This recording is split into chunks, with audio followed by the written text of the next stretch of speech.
Hello, good afternoon and Salam Malaysia Madani. I'm Brendan Lepal. Thanks for joining us. You're watching World Today. Let's begin with a brief look at today's top stories.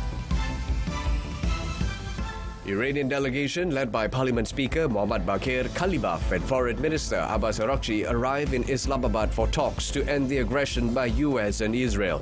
Pakistan said it hopes the parties would engage constructively and reiterated its desire to continue facilitating the parties towards reaching lasting and durable solution.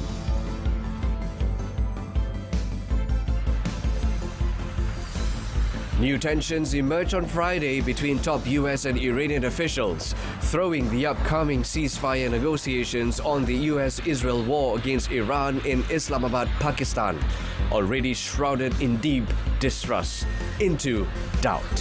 One critical point of discord has been whether the ceasefire applies to Israel's invasion and ongoing offensive in Lebanon. Israeli airstrikes have killed at least 14 people in southern Lebanon amid fears that the continuing violence could threaten the fragile ceasefire between the United States and Iran. Lebanon's President Joseph Aoun condemned the continuing Israeli attacks and said targeting state institutions would not deter Lebanon from defending its sovereignty. Meantime, the World Food Programme, WFP, warned that Lebanon is sliding into a deepening food security crisis as conflict continues to disrupt livelihoods and access to essential goods. WFP Lebanon Country Director Alison Oman said the crisis is rapidly evolving beyond displacement. Even before the escalation on 2nd March, she said about 900,000 people were food insecure, a number expected to rise further.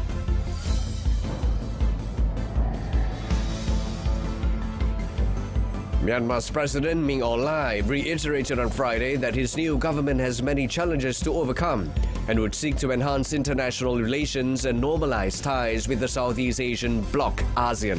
The former junta chief also said peace and democracy was his priority and his government would spur foreign investment, develop agriculture and form effective long-term strategic plans.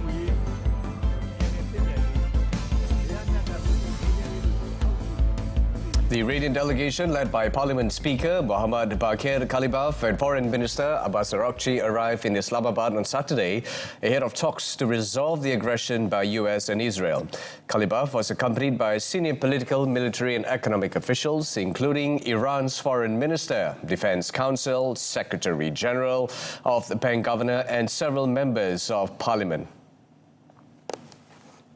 Pakistan said it hopes the parties would engage constructively and reiterate its desire to continue facilitating the parties towards reaching lasting and durable solution to the conflict. Donald Trump announced a 2-week ceasefire in the 6-week war on Tuesday, just hours before a deadline after which Trump had threatened to destroy Iran's civilization. The ceasefire has halted US and Israeli airstrikes on Iran, but it has not ended Iran's blockade of the Strait of Hormuz due to Israel's violation by continuing the assault on Lebanon.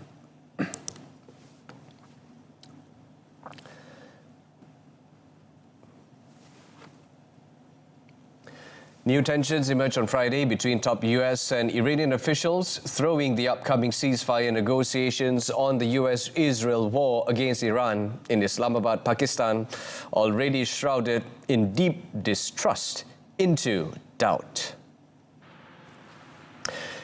At issue are the conditions in a 10-point Iranian proposal that was the basis for Tuesday's agreement to pause the fighting and move ahead with diplomacy. Both sides have offered differing accounts of those conditions after agreeing to them. One critical point of discord has been whether the ceasefire applies to Israel's invasion and ongoing offensive in Lebanon. Bagher Khalibaf said the disconnect would derail negotiations before they begin. Iranian media reported that delegation has arrived in Pakistan, adding that negotiations would begin only if Washington accepted Tehran's preconditions. The Iranian military's Joint Command, meanwhile, warned it has its fingers on the trigger due to repeated breaches of trust by the US and Israel. For his part, US President Donald Trump re-upped his threats against Iran, claiming that they are loading up the ships with the best weapons ever made.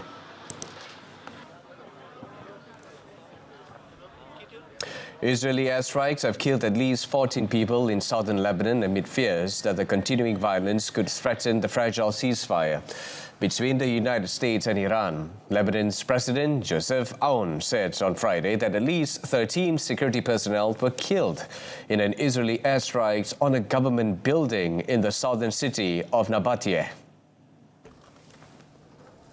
Aoun condemned continuing Israeli attacks and said targeting state institutions would not deter Lebanon from defending its sovereignty.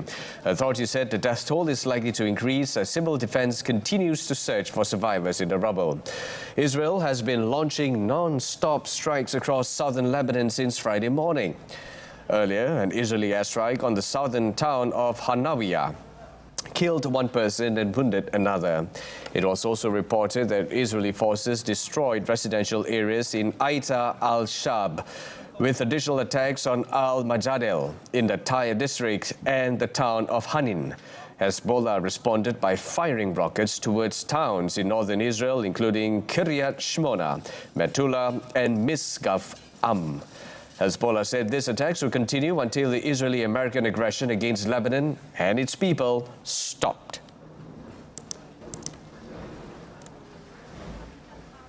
Meanwhile, the World Food Programme, or WFP, warned that Lebanon is sliding into a deepening food security crisis as conflict continues to disrupt livelihoods and access to essential goods.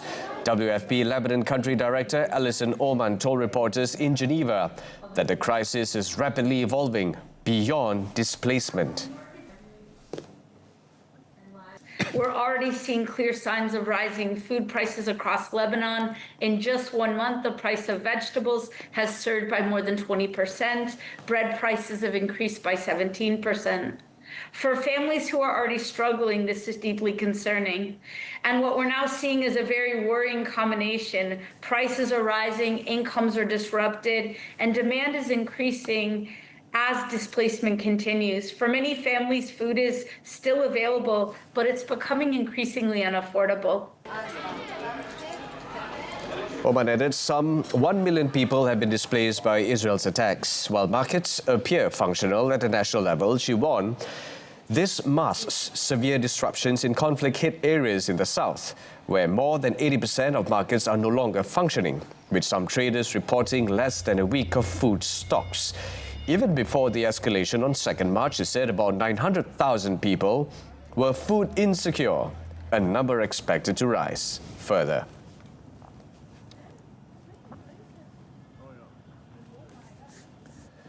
Spanish Prime Minister Pedro Sanchez urged Europe on Friday to act to prevent Lebanon from becoming a new Gaza, calling for a consistent response to what he described as flagrant violations of international humanitarian law.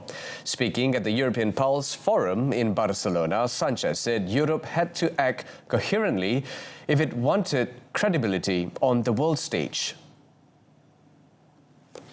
Necesitamos una nueva Gaza en el Líbano. Porque ante violaciones flagrantes del derecho internacional humanitario, Europa tiene que actuar con coherencia si queremos, además, también que el resto del mundo nos mire y nos apoye en el apoyo que estamos dando y prestando a Ucrania en su lucha por la libertad frente al invasor, en este caso la Rusia de Putin. Sanchez also reiterated his call for the European Union to suspend its association agreement with Israel, saying the bloc should respond with consistency. He said the agreement's provisions, particularly those linked to respect for international and humanitarian law, were being violated. The Spanish leader has emerged as one of Europe's strongest critics of Israel's military actions in the region.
Thank you for sticking around. Inflation in the United States rose sharply in March. Government data showed Friday as higher energy prices due to the war in the West Asia hit Americans hard.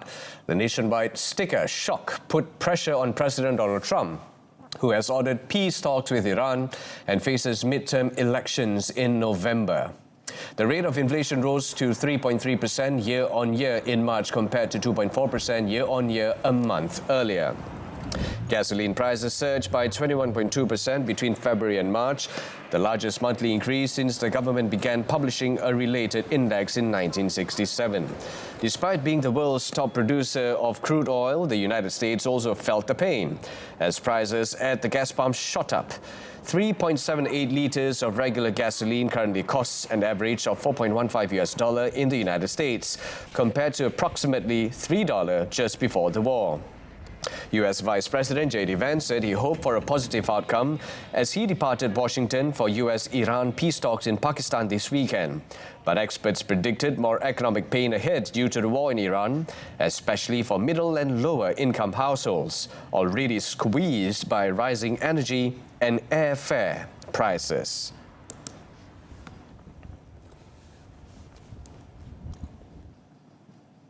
South Korea's parliament approved a supplementary government budget of $217.7 billion on Friday to mitigate the domestic economic impact of the Iran war. The spending plan initially proposed by the government in late March is the second extra budget under the Liberal administration of President Lee Jae-myung, who took office in June 2025. 재석 244인 중 찬성 214인, 반대 11인, 기권 19인으로서 2026년도 제1회 추가 경정 예산안은 예산결산특별위원회에 수정한 대로 가결되었음을 선포합니다. The government plans to implement the extra budget as soon as possible to minimize the economic shock from a surge in oil prices. The package includes Lee's flagship consumer voucher handout program, which provides payments ranging from 100,000 won to as much as 600,000 won per person for those in the bottom 70% of income earners. The budget also includes spending to maintain nationwide fuel price caps, introduced last month for the first time in nearly 3 decades for about 6 months, in a country that is almost entirely dependent on imports for its energy.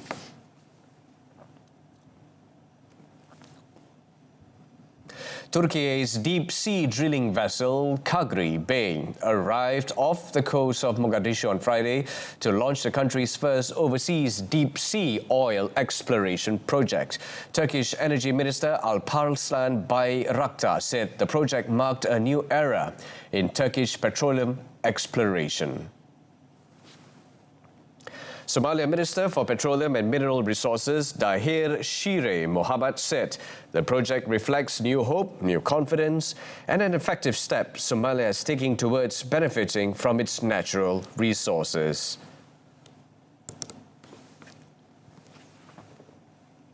In faa'iidada laga helo khayraadkaasi ay gaarto dhammaan ummadda Soomaaliyeed meel kasta oo ay joogaan dalka ma aha ceelka inta laga soo qoday qoladaana muxuu ahaa yaa iska leh oo qaadanaysa ma khayraadka dabiiciga ahi waa hanti ummadeed waxaana muxuu ahaa oo gaaraya dhammaan ummadda Soomaaliyeed si kasta ha u gaaro iyo si kala duwan intaba. The Somali minister added that profits from the resources will benefit all Somalis, whether they live in the country equally. The planned well will reach a depth of 7,500 meters, making it one of the deepest offshore drilling operations in the world. The drill ship's operations are expected to last around 10 months. Myanmar's President Min Aung Hlaing reiterated on Friday that his new government has many challenges to overcome and would seek to enhance international relations and normalize ties with the Southeast Asian bloc, ASEAN. In his inauguration address to Parliament, the former junta chief said peace and democracy was his priority, and his government would spur foreign investment, develop agriculture, and form effective long-term strategic plans. Min Aung Hlaing was elected by parliament a week ago, formalizing his grip on political power in war-torn Myanmar 5 years after he led a coup that sent the nation spiraling into chaos.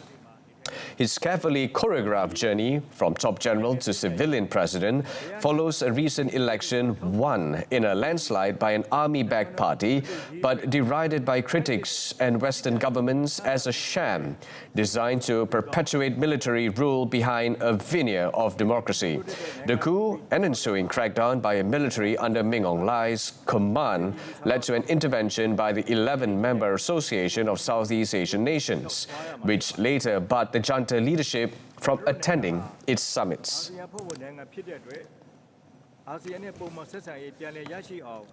A man has died and 27 people are in hospital after a bus carrying British passengers crashed in the Canary Islands. The incident happened at 1:15 p.m. local time on Friday when the vehicle veered into a ravine of the GM2 highway near the town of San Sebastián de la Gomera. Local media reported the bus was transporting a British group for a boat tour and 4 of the injured were in critical condition. Officials said there were 25 adults on board, including the driver and 3 children. The most seriously injured passenger was transferred to hospital on the neighboring island of Tenerife, with the rest of the injured being treated at La Gomera Hospital. Spanish police have launched an investigation, but the cause of the crash has not yet been established. Last year, 1 woman died and 10 people were injured in a traffic accident on the same road. La Gomera is the second smallest of Spain's Canary Islands. It is about 50 minutes by ferry from Tenerife. It is known as a popular destination for hikers, with its volcanic mountains crisscrossed with trails.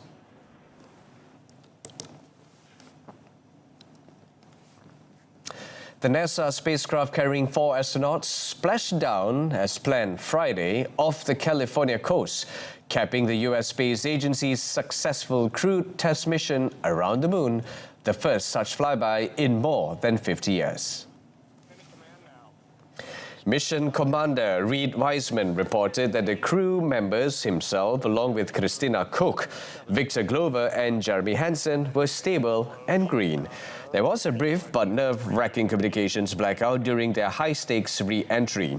NASA and the U.S. military will now help them leave the bobbing capsule, after which they will be flown to a recovery ship off the Pacific coast near San Diego.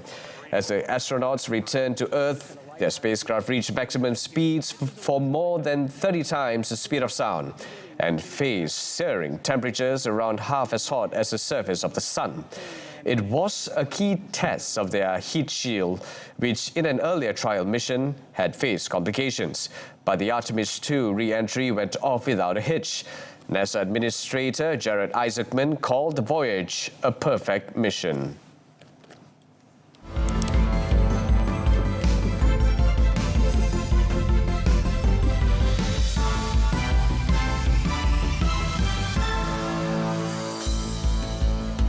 Coming up, Malaysia exit BAC 2026 after all doubles pairs fall in quarterfinals.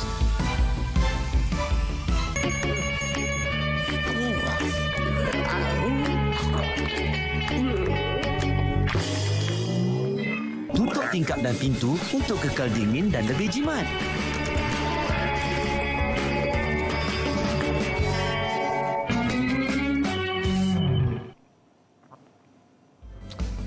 Welcome back. Malaysia's campaign at the Badminton Asia Championships 2026 came to an end after all 3 national doubles pairs were eliminated in the quarterfinals in Ningbo, China, yesterday.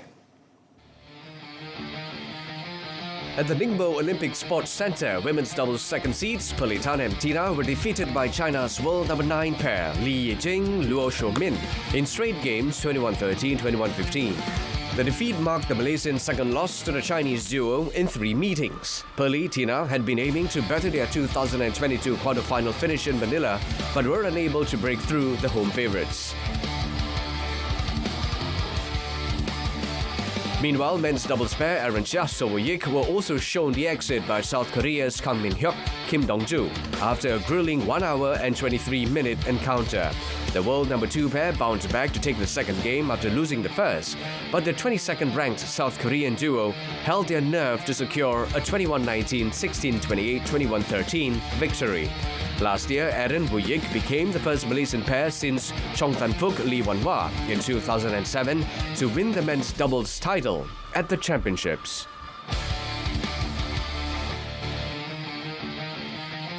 Earlier, Malaysia's top mixed doubles pair Chen Tang-jae and Do Yi-wei suffered a shock quarterfinal exit after losing to South Korea's Kim Jae-hyun and Jang Ha-jung in straight games. The world number 4 pair lost 19-21, 17-21 in a 46-minute encounter, falling to the Korean duo ranked 147th in the world. The Malaysians kept pace in the opening game and even led at several stages, but they were unable to capitalize on crucial points, allowing their opponents to edge ahead in the closing stages. In the second game, Jae-hyun Ha-jeong grew in confidence and took full control, with sharp net play and solid defense, leaving no opening for the Malaysians to mount a comeback. Andy Robertson will bring down the curtain on his 9-year career at Liverpool at the end of the season. He has made 373 appearances since joining from Hull City in 2017, scoring 13 goals and providing 69 assists during a trophy-laden spell on Merseyside. The 32-year-old has won 2 Premier League titles and a Champions League with the club. He was a key member of the side that restored the Reds to the top of the English and European game under Jurgen Klopp.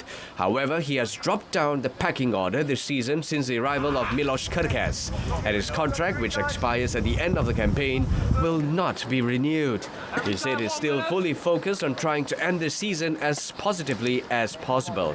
The Scotland captain is the second high-profile departure from Liverpool in the coming months after Mohamed Salah announced he will also depart at the end of the season.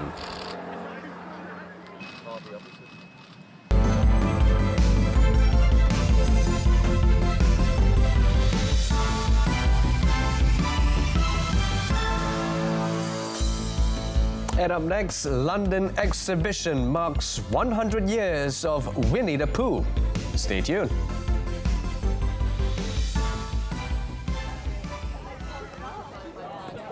Disney is celebrating 100 years of Winnie the Pooh with a free London exhibition. The interactive pop-up, launched on Friday, lets people step into the world of one of literature's most enduring characters.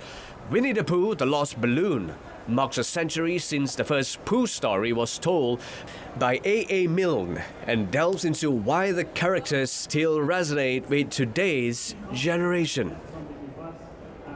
And I think they have that universal appeal where, no matter what day and age it is, being there for your friends, taking time to reflect and enjoying the simple things in life really mean something all the way through from the 1900s through to where we are now.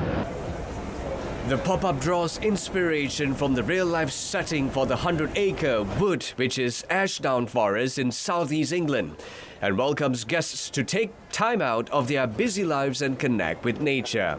Interactive displays include allowing visitors to follow a trail to help the character, Christopher Robin, find his lost balloon, a bridge with Pooh stick games, Tigger activities, and picnic-themed installations. Winnie the Pooh, the Lost Balloon, is open for 3 days as part of Disney's global celebrations about the famous honey-loving bear before moving to Poland and France. In Nigeria, revelers took to the streets of Lagos early this week for the city's vibrant Fanti Carnival, a cultural tradition dating back more than 2 centuries. The carnival featured elaborate costumes including dragon performers, Egyptian-themed outfits, and animal costumes depicting bulls, cows, and ostriches. Disabled participants also joined the festivities in decorated wheelchairs. Fanti Carnival has started as far back as 1800 and is a cultural heritage of Olodo community. And this is what they have been doing with the white and yellow color, very flamboyant. This is what has been done. This has been part of us, which we inherited from our Brazilian visitors. just at that time, and it has been in existence since that time till now. And in Lagos Island, it has also been in all communities where the Brazilian deportees or returnees were settled. The celebration brought together participants of all ages dancing through the streets, with students describing the experience as amazing. Nigerian musicians also performed on stage as crowds sang along, adding to the festive atmosphere. That concludes today's edition of World Today. Till then, I'm Brandon Paul, Salam Melissa Badani. Thank you for watching and take care.